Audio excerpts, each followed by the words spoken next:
A atuação do coletivo foi, a gente conseguiu certificar via IGC, né, o Instituto Geográfico Cartográfico, que aqui existem afloramentos de água, então isso é uma área de nascente. A construtora tentou desqualificar esse laudo, então tem uma disputa política em torno do que entenderam como nascente e da presença do rio. Aqui embaixo está molhado 24 horas por dia, todos os dias do ano, né? Tá úmido esses musgos, é típico de água correndo o tempo todo, né? Esses canos é justamente para drenar a água que sai dessa encosta. As taiobas bravas, né? Plantas típicas de nascente, que é o símbolo aqui, um dos símbolos do coletivo. E ali a gente vai conseguir andar, tem um cano que ele tem um barulho de água também o ano inteiro. Ali também tem drenagem de água pluvial, então não é só água de nascente, mas o IGC certificou ali também, mentira, o IGC certificou aqui, ali é um ponto de nascente que aparece no mapa Saara Brasil, de 1930.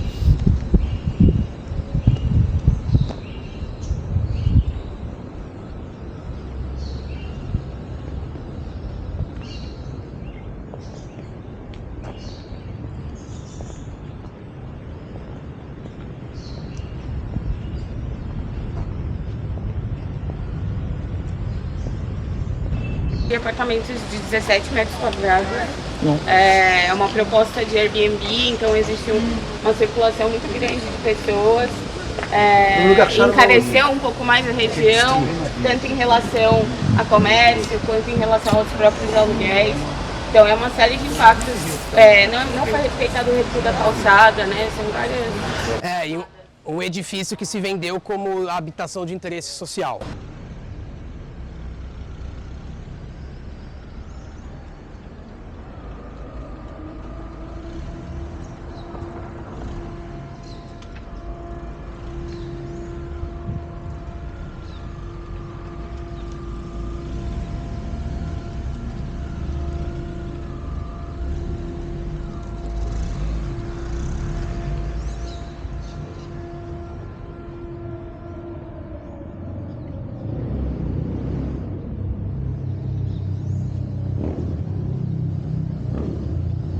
A gente está aqui no Saracura Grande. O Saracura Pequeno, ele está na 9 de julho.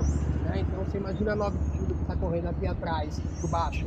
Ali, o Saracura Grande descendo aqui, eles se juntam na 14 bis, Saracura junto, desce até a Praça da Bandeira. Então a gente está aqui no braço do Saracura Grande. E aí, além disso, a gente vai ver que a área da grota, que é essa área especial de preservação do bairro, ela é da rua para lá. Então aqui está na beira, a gente está na beira da grota, mas do lado de fora.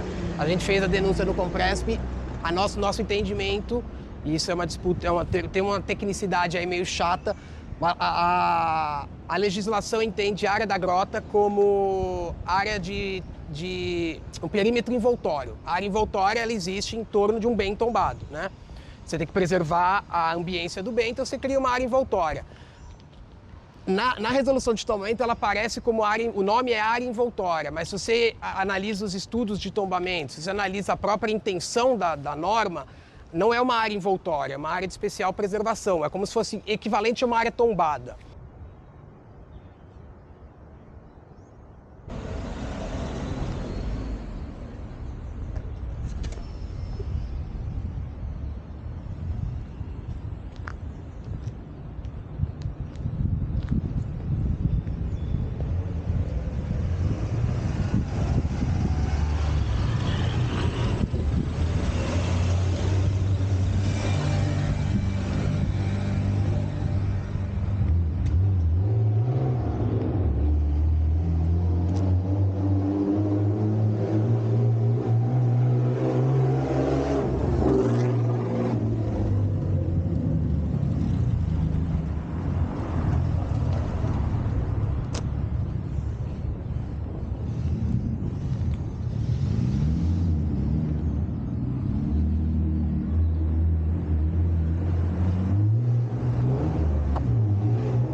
A gente vai chegar lá embaixo na Praça da Una. Ali, aquela encosta ali tem vários pontos de nascente também. O metrô queria construir a saída de ventilação. E então existe essas duas encostas, elas são muito importantes para a gente conseguir preservar. Você imagina um prédio aqui de 20 andares subindo aqui, né, na metade desse negócio. A própria inclinação já não deveria permitir prédio nenhum. Mas... E aí, na página do Instagram do coletivo, vocês conseguem ver o modelo do prédio. A gente fez uma simulação assim do que seria esse impacto visual, vale a pena conferir depois. E tem uma visão de cima da grota que é linda, vocês percebem essa mancha verde nessas encostas.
Aqui a gente também certificou 2 pontos de nascente via IGC. Então aqui a gente também sabe que aqui é ponto de afloramento de água. A gente fez um testagem da água, uma das atividades do coletivo foi em maio desse ano. Testar, ela deu parâmetro potável para todos os compostos químicos, mas coliformes fecais, por conta que é o clássico de São Paulo, mas que você consegue, sei lá, colocar cloro, né? Tem uma forma de você facilmente tornar essa água potável. Mas ela pelo menos não está contaminada com compostos químicos, que eu acho que é o mais grave.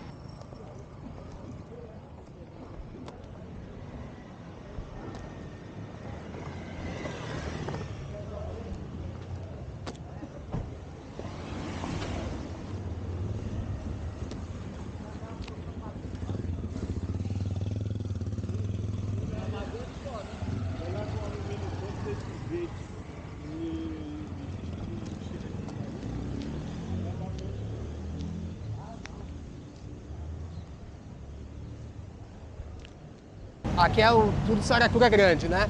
Ali é um braço que desce, chega aqui, ali é um outro braço que vai descendo, aqui é meio que um pontinho de encontro dos dois braços, do Saracura Grande, e aí ele desce aqui, a Cardeal Leme, é um leito do rio até 14 bis, onde ele junta com o Saracura Pequeno. Essa plaquinha bacia do rio Saracura, né, esses processos de tornar visível o rio, também faz parte de um ativismo urbano.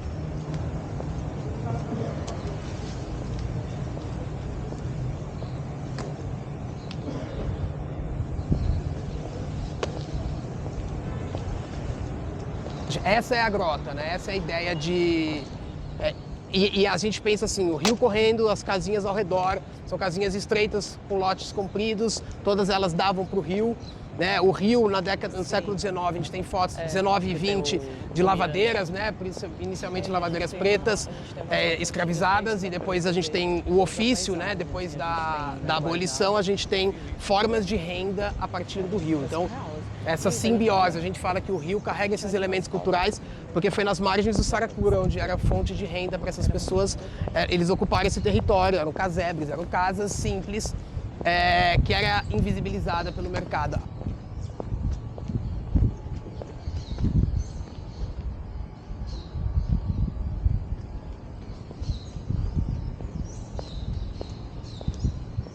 E essa rua que a gente está é a Rua Cardeal Leme, que ela já foi rua de lazer, né? A rua de lazer, ela fica fechada aos fins de semana e feriados para o tráfego de carros, e aí são propostas várias atividades.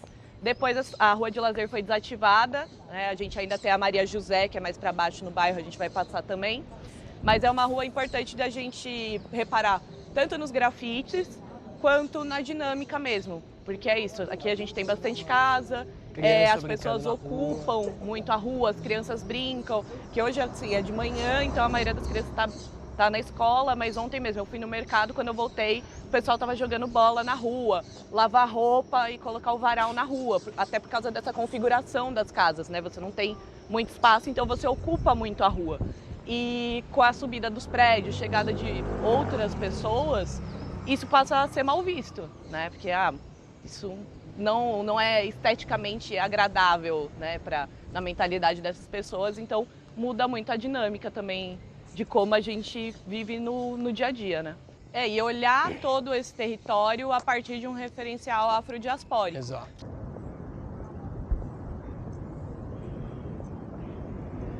Quando você chega em 2022, a primeira pasada que você dá na Terra, você acha essa materialidade, é óbvio que você achar essa materialidade num local que tinha uma ocupação pretérita, quilombo. Então, é algo muito importante que a gente tem que preservar, seja porque a população negra sempre foi negada a materialidade de suas vivências, seja porque isso é muito importante para que sejam feitas pesquisas futuras para entender de que forma vivia essa sociabilidade. São atualmente 5 áreas de escavação. Então a gente tem a área toda da estação, eles identificaram 5 áreas com maior concentração de potencial arqueológico. Eles fizeram uma esqueci o nome. Uma prospecção prévia para identificar o potencial arqueológico, definiram 5 áreas. A área 1 e a 2A já está, no momento, sem atividade, já foram escavadas. A 2A não totalmente, mas está parada. Estamos com a 2B, agora a gente está com a 2, a 1 e 2A foi, a 2B, a 3, a 5 e a 4, que elas são espalhadas ali no território. A gente vai conseguir ver mais de perto a 5. E a gente percebe que uma qualificação dos trabalhos arqueológicos por conta das demandas do movimento.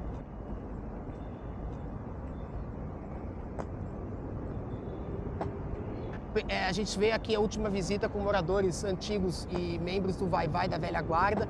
Eles lembravam desse território como área de cortiço, como moradias coletivas, festas acontecendo aqui.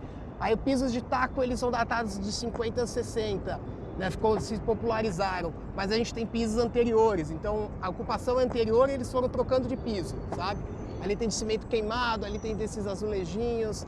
Essa área preta aqui é uma área de possível assentamento com achados religiosos, então está em proteção ainda. Essas pilastras, esses tijolinhos, né, onde passava o rio.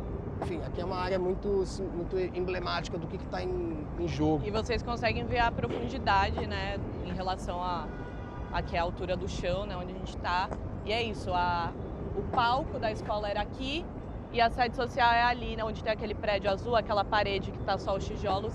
A sede social era exatamente... A gente está falando aqui de achados inéditos em termos de arqueologia afrodiaspórica. É algo assim, é muito importante que a gente está discutindo, porque além de estruturas construtivas de casas, pisos, a estrutura de canalização do córrego, a gente está encontrando alguns artefatos de religiosidade de matriz africana, que assim, a gente não conhece isso, porque são itens do cotidiano que para o branco, não é para a classe política branca, não tem relevância nenhuma. Então a gente achou duas figuras até agora de representações de Exu, né?